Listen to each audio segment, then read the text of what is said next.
Dans le cadre de cette année d'astronomie, notre représentation permanente auprès de l'UNESCO, surtout Madame ambassadeur Lola Karimova-Tlaeva, l'ambassade d'Ouzbékistan à Paris, en coopération avec la Société astronomique de France et l'Institut d'astrophysique de Paris, on a décidé d'organiser cette conférence scientifique internationale consacrée à cet astronome ouzbek. Il était le petit-fils de Tamerlan, qui est né à Samarcande. Il était en même temps un grand astronome, poète, philosophe, et en même temps il était un grand homme d'État.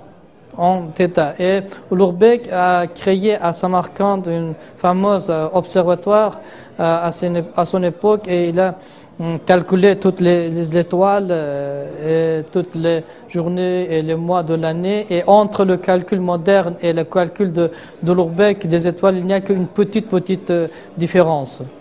Il a mis au point des méthodes d'exploration du ciel, alors qu'à l'époque on n'avait pas de télescope ni de lunettes astronomiques.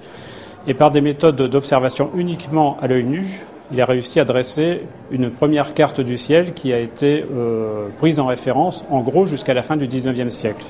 Et ce qui a été pris en référence, ce sont aussi ces méthodes d'observation qui ont été vraiment précurseurs de tout ce qu'on a fait ensuite, et voire même actuellement.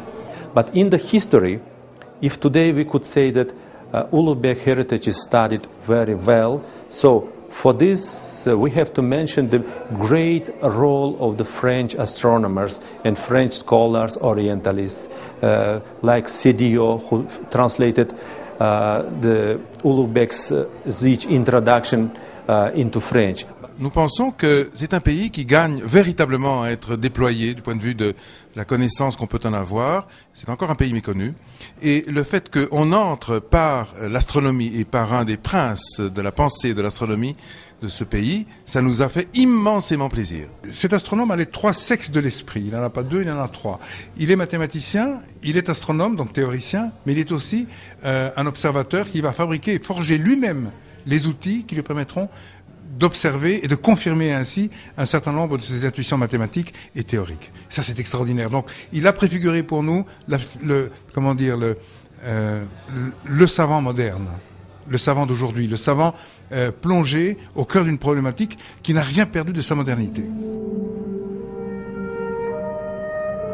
All over the world, there are pioneers and dreamers and astronomers who value looking up into the sky and have built gradually a better understanding of what our universe is like, where the stars, how they behave, and now we understand more about our sun and the planets and our Earth and the moon and orbits and how to put satellites in orbit.